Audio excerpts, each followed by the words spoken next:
It's interesting. In high school, I was super, super into sports, and I'd watch a ton of ESPN, and I'd watch all these different analysts break down what teams they thought were the best, or what team was going to win a game, or what player was the best, and those sorts of things. And it was interesting watching these individuals flip-flop, depending upon the week. In one moment, they would be all in on one team. This team's the best. They're gonna win it all, man. They're the greatest team. This is the greatest player.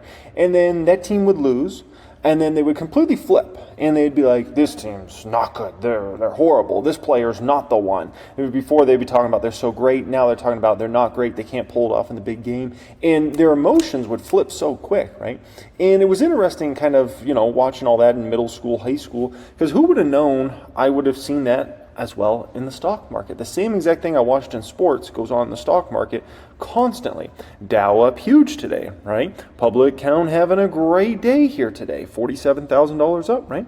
And you have so many individuals in the market, so many Wall Streeters, so many retail investors that change their mind by the second, depending upon wherever they want to go. They're no different than the sports analysts that all of a sudden a team loses a game and they completely flip, and they're against that team. And then, they said this team was trash. Then all of a sudden that team starts winning, and all of a sudden they're so great. This team's amazing, right? They're like weathermen. They're like weathermen. They're all in, they're all out, and you can't. There's no predictability there, right? You look at the global economy, right?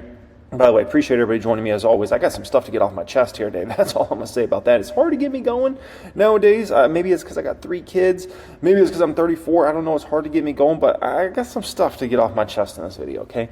Listen, the global economy is incredibly complicated. And I mean ridiculously complicated.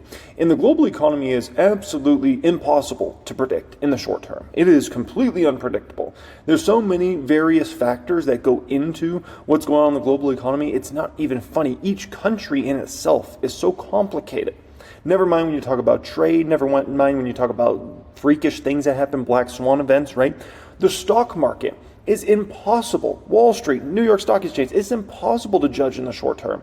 It's all over the place. And I've been in this game 15 years. You know how many predictions I've seen from people that have been very experienced that end up being 100% wrong, right? Oh, market's going to go down next week, next month, whatever, and it goes the opposite way. Oh, we're going up, and then it goes the opposite way, right? And these are from people that are supposed to know everything about the technicals, data, and all this stuff, right? It's impossible to predict where the stock market's going in the short term, right? If I look at a stock like Nike, I can't predict where Nike stock's going tomorrow. Neither can you. You might think you can, and if you do, you don't. Okay, I'll just say that. You might think where Nike stock's going next week. You don't. You might think you know where Nike stock's going next month. You don't. No one does. No one does. We can all throw darts at a dartboard guessing what Nike stock's going to be next week, next month, whatever. But it's just throwing darts at a dartboard. But I do believe I know where Nike's going over the next 5 years. There's a big difference in that, right? And I'll put it to you like this. I live in Vegas. Vegas is a city built on gambling, right? If we look at my roulette wheel I got in my house right here, right? There's about a 47.5% chance if we roll the ball, it's going to come up on a black, right? If we roll it, there's about a 47.5% chance it's going to come up on red, roughly, right? And there's about a 5% probability it's going to come up on one of these 2 greens here, right? So let this sink in for a moment. But let's say we spin 10 times, right? I could tell you it's probably going to look something like this. It's probably going to be like 70% of the time it's going to come up on red, and about 30% of the time it's going to come up on black. You know why? Because it's completely unpredictable. I've seen it. I've been walking around the casino with friends or family before and seen it where it comes up one color 8 or 9 straight times. If you run the odds on that happening, it's like a 0.01% probability or 0.001% probability. But it happens. And I've seen it several times in my life where some color will come up 5, 7, 10 straight times. It's absolutely incredible, right? Now, if we spin this wheel about 100 times, it's going to look something probably like this. About 40% of the time it's going to come up red. About 58% of the time it's going to come up black. And about 2% of the time it's going to come up green. Still pretty random because we haven't spun it enough times to really get like an accurate data set, right? Now, if we spin it 1,000 times, right, we 10x that. Now we're going to get much closer to what the truth is in regards to this, right? So it might look something like this. 46% of the time it's coming up red, 49% of the time it's coming up black, and about, let's call 5% of the time it's coming green. So we're getting much closer. Now, if we spin that wheel a million times, and somehow the wheel doesn't break after it's been spun a million times, the numbers are all going to be perfect. They're all going to be identical to what the odds are over the long term, right? And so what I just ran you through there is the same exact thing in relation to the stock market. The longer you take it out for, right, the more you can accurately predict what's going to happen. The shorter term you try to make these predictions, the more off you're going to be. The more all over the place you're going to be, because it's not enough time to pass to make a true judgment on what's going to happen, okay? No different than trying to say, I'm going to be able to predict, exactly how many clouds are going to be in the sky a week from now. It's impossible, right? You might be able to predict roughly how many clouds are going to be in the sky over the next, 20 years, because you could run math on that and you could run data, but over the next week, no, give me a break, right? By the way, I took this picture last night coming out of the gym of the strip there for my community, and, that city wasn't built on anything. The operators, they understand these odds. Other folks don't understand these odds, right? But let's say you're scared in relation to the market. You're scared. Crash, crash, crash. Oh my gosh, we're going to crash. S&P down 20, 30, 40, 50, 80, 98%. Okay? Yes, you're scared, right? By the way, it's natural. Everybody gets scared in the market sometimes. There's nothing wrong with that, right? But the difference is, what do you do in that situation? Do you sell out of your portfolio completely? Here's what you do, okay? First thing is, keep some cash around all the time. Keep some cash around. And when I say cash, I don't mean just put money under the mattress. Have some money in savings accounts, CD accounts, short-term CDs, that is. You don't want to lock your money up for a long period of time in case you got to get to it, because a lot can change in the market in a matter of 2, 3, 4, 5, 6 months. Short-term treasuries, these sorts of things. So then that cash is at least hopefully keeping up with inflation roughly, or maybe even beating inflation depending upon what rates you can get, right? Keep some cash around. I can tell you right now, I won't tell you the specific number, but I have somewhere between $500,000 and $1 million chilling right now. Chilling. So the moral of the story is, I'm not scared. Send the market down. I'm ready to buy. You should. I believe everybody should always have a minimum of 10% around in cash. Once again, that's money in savings accounts, short-term CDs, short-term treasuries, things like that, right? This is my negative 20% plus consumer stocks watch list here I put together, which, by the way, Sam is up big today, so that got out of that negative 20%. But if you were to tell me all these stocks go down a bunch, I'm not scared. I've got a bunch of money around. I'm ready to buy. Okay, send them down a bunch more. Send Estee Lauder to $70. Okay, sweet. Send Starbucks to 55. Awesome. I'm not scared. If you got money, you're never scared. If you got some cash around, you never put yourself in a situation where you're scared, because you always know you got that money over there for emergency purposes, and you got money around just in case some craziness happens in the market and some stocks go to some silly prices. You can go ahead and buy. Second up here, buy 2 to 4 times a month every month. You need to set up your life, your financial life, in a situation where you can buy stocks 2 to 4 times a month every single month. If you cannot do this right now, you need to look at your financial situation.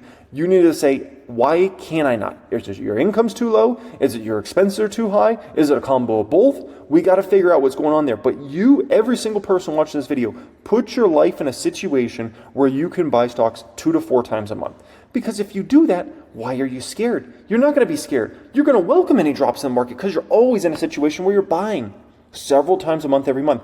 I buy stocks pretty much every single Friday. Unless the market's closed on a Friday, then I'll buy on a Thursday or something like that.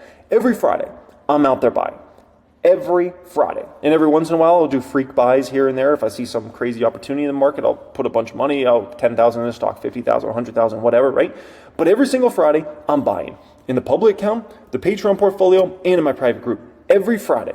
So, I'm not scared. Send the market down. What's that going to do? Okay, sweet. Give me great deals. I love this, right? Do that, and you're not going to be nearly as scared. Third thing up here, if you're a high net worth individual, and keep in mind, if you got little money, disregard this step because it's not really worth it for you. But if you're a higher net worth individual, then hedge up a little bit.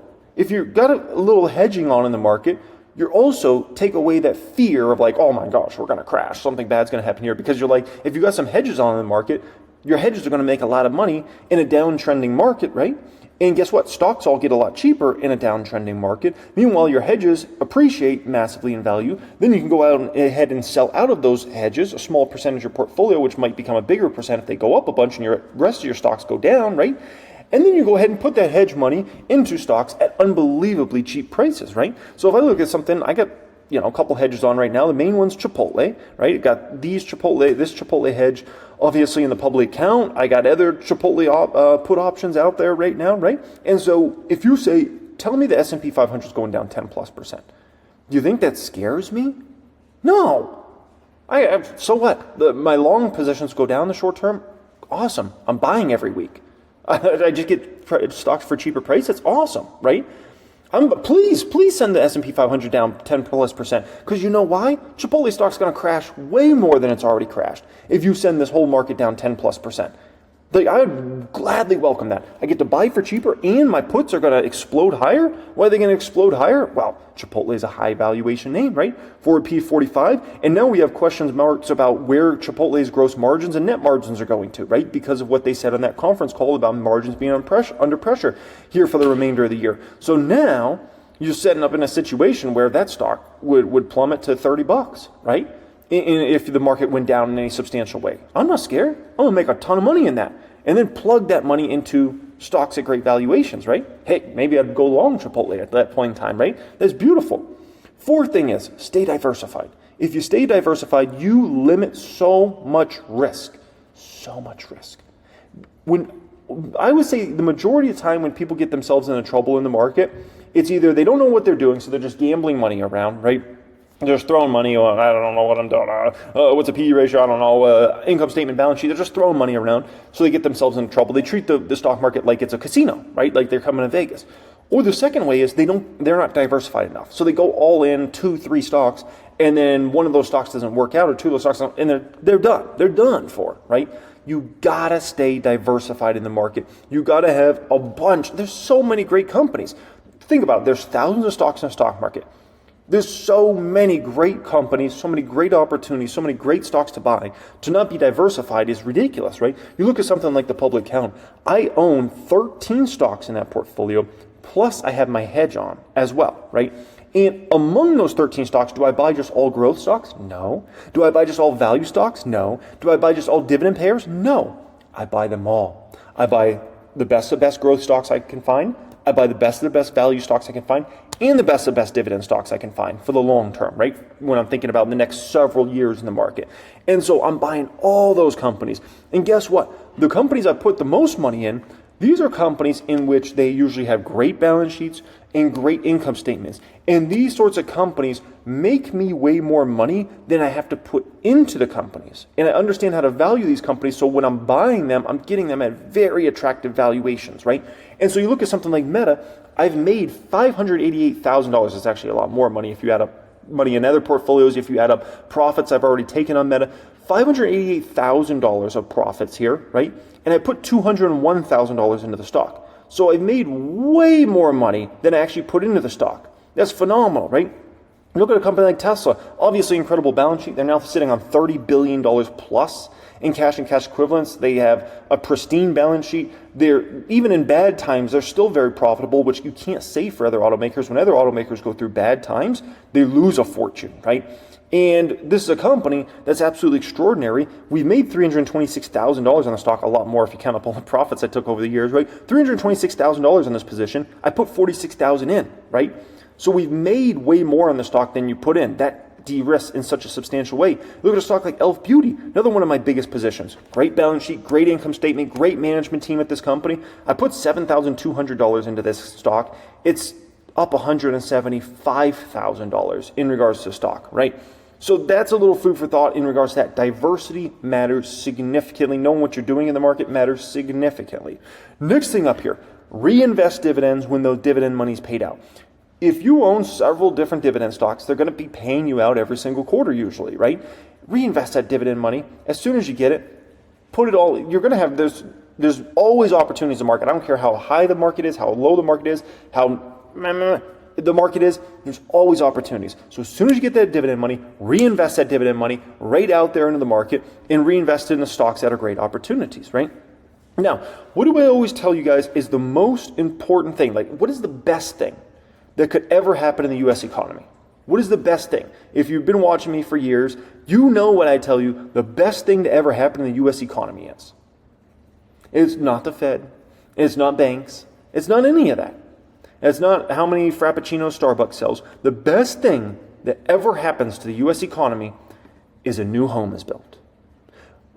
Home building is the biggest game changer of game changers for the U.S. economy. And it really sets in when you live in a city where you see homes being built, because you can see firsthand how many jobs are truly created when a new home is built. How many companies make money off that? How many workers work on that one home? It's shocking.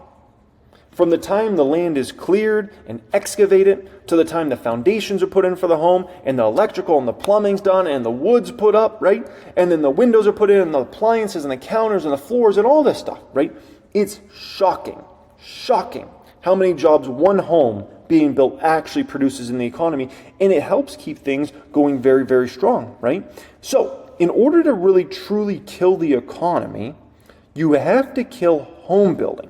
If you kill home building, you can kill the economy and you can kill jobs, because this industry is so unbelievably massive, right? And then there's the landscape, the front yard, the backyard, the amount of people that make money off of one home being built is insane, absolutely insane. But if you kill home building, you kill the economy and you kill jobs. So what's going on in home building? Well, home building, believe it or not, is strengthening. Despite where interest rates are at, it's strengthening right now. We're going through a strengthening cycle when it comes to home building. Century Communities reported earnings just a day or two ago, right? And I looked at these earnings, they're phenomenal. They increased their 2024 guidance for home sales revenue and deliveries. That means their business is much better than they anticipated. Net new home contracts of 2,780, that increased 20% year over year. 20% better for this company when it comes to net new home contracts. Contracts are picking up for them. That means there's going to be a lot more homes built for this next year, right? Which means, how are you going to kill the economy if there's a bunch more homes that are being built and then people got to do their front yards and their backyards and all these sorts of things? Like, that's tough, right? We look at somebody like a Toll Brothers. Their latest earnings came out back, kind of mid-late May. This was on May 21st, right? And I looked at those numbers and I said, damn, like, it's not happening right now. Look at net signed contract value is $2.94 billion. That was up 29% compared to fiscal year 2023's second quarter. Contracted homes were 3,041, up 30%. We can't get a crash in the economy if we have home building this freaking strong, and we have literally orders picking up, but not just picking up a little bit. These are significant numbers. This was up 20% year over year. This latest one was up 30% year over year. So the amount of jobs needed to build these homes is going to be even a higher amount for this next year. And remember, these homes usually take anywhere from 12 to 18 months to build out, right? So what do we got going on here? What about KB Home, another massive home builder? They reported back in June. I think it was June 18th or something like that, right?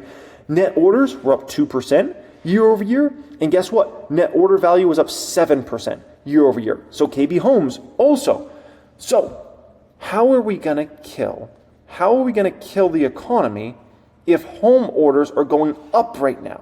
That's difficult. If home building is getting even more, if even more jobs are being created by home building, this is difficult. This is really difficult to destroy the economy when you got this going on right now, right? You look at these stocks. They're all at all-time highs. Century Communities, all-time high. Toll Brothers, all-time high. Today, literally today, right? We look at KB Homes, all-time high. Incredible. Look at Lennar, all-time high. By the way, what a stock Lennar has been over time, right? Geez, 31,000% gain. That's insane. Pulte Homes, wow, 80,000% up. All-time high. Listen, all these stocks are going to have a day of reckoning. They all will. But you might be waiting until 2025 or 2026. There's something has to change massively. Maybe it's eventually housing inventory going up substantially from here. and these home builders have to compete with existing inventory, I don't know. It's really, really difficult. The other difficult part is a lot of people don't put money in homes. And so I look at a lot of these homes, even in Vegas, and I just kind of think, okay, let's say I had a $800,000 budget, right? And I'm going to look for a new home in Vegas, right?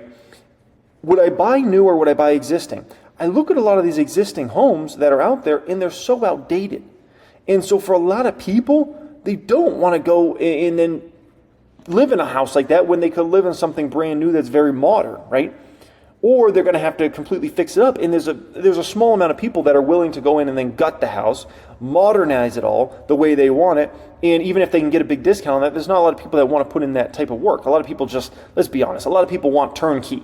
They want to just walk in, it's all modern, it's all good, and we're ready to rock and roll. And so home building will have its day of reckoning. These stocks will have their day of reckoning, but it's not today. It's not quite today, right? We've got to see these home orders start to reverse and go from strengthening to weakening substantially. And so you had something to go off of in kind of like late 2022, because a lot of these home builders at that particular time, they were seeing their home orders go down and down and down. So you could have some confidence that maybe we could see something here, but now it's come back so strong. It's tough, man. It's really, really tough. I got a couple projects going on in my house right now. I'm doing a bunch of stuff in the front yard. Then I'm doing some stuff in the courtyard, making a big like waterfall wall. So when you walk in the courtyard, it's a big waterfall there, right? I'm building a pool in the back. And it's just incredible to see how many different workers work on this project. It's so many different crews that have to come in to all, make a project like this happen, right? And I'm just one guy. Imagine that compounded by so many different people that are building homes and need a backyard done, need a front yard done, need changes made once they move in. It's a lot of jobs, man. It's a lot of jobs. And so remember, the best thing to ever happen in the U.S. economy is a new home is built. It is absolutely incredible. Now, with that being said, a lot of people are all in the market, then they're all out of the market. These Wall Streeters are all in, they're all out, right? Retail investors, all in, all out. It's a silly show, right? I'm so proud of what we built in the private group really over the past few years, because it's not just a bunch of trader clowns. I've learned that I used to have a very naive vision that I could change people from being like trader gamblers into long-term investors. And the more I realize, you either got that mindset, that long-term focused mindset, or you don't. And unfortunately, there's a lot of folks out there that just don't have that mindset. And so I'm just proud, like, we've been able to build that over the years. And the only time I felt like we were attracting that, like, gambler crowd was probably like 2021. But outside of that, just a lot of long-term focused people. And I just focus on this. Like, this is all I focus on now. I'm trying to help out long-term investors. Screw these people that are all in, all out. They're clueless. They're clueless. And so I just focus on products and services that help out my bunch, because the rest of them are a bunch of clowns, man. And but like I said, I used to be naive. I used to kind of have that view, like, I can change her. You're right, like, and just a naive view of the world. But unfortunately, there's a lot of people you can't change. You can't change, and they're going to do their thing, and you just have to learn to separate that and not join in that sort of degenerate activity. Because let me be very crystal clear. It is degenerate activity. This all in, all out, making short-term judgments on long-term things. And it's not the way people usually think in regards to anything else. No one thinks about business and it's like, oh, we got to make all these short-term decisions to try to hopefully maximize profit on the day. No, you would ruin your business if you just made all short-term decisions, right? No one would think about real estate investing like this. Like, oh, I got to sell my entire portfolio of houses today, and I'm going to buy them all back, and then I'm going to sell them all, and I'm going to buy them all back. No, that's degenerate clown activity, right? But yet people are doing this in the stock market on a regular basis. They're all in, they're all out, they're all over the place, and margining out one minute. All these stocks are going to boom. No, they're not going to boom, because they see one or two data points. And it's like, do you realize how many data points go into this thing? Do you realize how many data points matter for the global economy? For these companies' earnings? You even take one company alone. The amount of data points that go in for one business, one company, is ridiculous. So much stuff can change. It's insane. Absolutely insane, right? And, I was in New York City last month. I spent, 8 days there, right? And it's incredible, going there when you've never been there before, right? And it's just the skyscrapers are just incredible, and how big the city is, and just, it's nuts, right? And something I thought about while I was there was, I was like, man, a lot of people convinced a lot of people to hand over their money so they could invest it for them And then those people are probably doing worse than what they could do just by themselves, right? And it's incredible because I was thinking about it and I was like, man, imagine you get a net worth of $100 million, right? And then some guy comes along and he says, you can't invest your money for yourself. You're not smart enough to do that. I'm going to do that for you because, the Fed's going to make this move next month and, there's going to make this adjustment over here and this is going to shake up the market over here. And so these particular stocks are going to do well and then these stocks aren't going to do well. And then the person with the $100 million is like, yeah, that's good. Here's $50 million. You invest it for me because I don't know how to do this stuff, right? And he's like, thank you. And all along, the person that probably made $100 million in their life, they could have easily invested for themselves if they just focus long term. You're going to tell me they can't learn a balance sheet? And they made $100 million for themselves and they can't learn how to read an income statement and understand a PE ratio and understand business models? Come on, man. And just focus on the long term? No. But instead they give it over to this guy who's going to manage their money for themselves, who doesn't care about that money nearly as much as they care about that money. Because remember, no one's ever going to care more about your money than you care about your money, right? That's just facts. And so now he's managing it. He's in, he's out. Oh, I'm over here. Oh, I'm doing this. Oh, I'm doing that. And then you look at the end of the pie, and it's likely not good performance. And it's like that person could have just invested the money for themselves, taken way less stress, spend some time looking at 10Ks, conference calls, looking at valuations of companies, income statements, balance sheets, looking at what are truly great companies that have been able to year after year produce much higher revenues and net income, understand buy the dip, never trip, and they could probably do way better themselves. But all those buildings to get built magically, right? You convinced a lot of people that they are not smart enough to do it for themselves. Not smart enough. I listen to these Wall Streeters talk all the time, 15 years now. I can tell you, if anything, they're a lot more wrong than right in regards to stocks they're buying or selling, things like that. It's incredible. And they're in, they're out. Oh, we're all in. Oh, we're all out. Oh, we just sold 50% of our positions and everything. Like, what the heck, man? What the heck? And so for you as long-term investors, focus long-term. The sign is much bigger and brighter to get you to focus short-term. Let that be what that's going to be. Because the short-term is here today, gone tomorrow. And then they're going to change right on the next thing. And they're going to flip over here. They're going to go from short to long to short to long to short to long. I'm in, I'm out, I'm out, I'm out. That's going to change like the wind changes, right? Focus long-term, man. And so, listen, if you are somebody that wants to move up to a higher level of this game, you can apply for join my private group. There'll be the pinned comment down there today. I'll also have 1000X down there. Level up, man. Level up. Don't get caught up into this other degenerate activity that's going on out there because there's a lot of it. There's a lot of it. And it's not going to end. I wish I could say it's going to end. It's not going to end. It's not going to end, man. There's going to be more of it. And, who do you want to surround yourself with? That's a big question, right? All right, guys, much love as always. Appreciate you joining me. Focus long term and have a great day.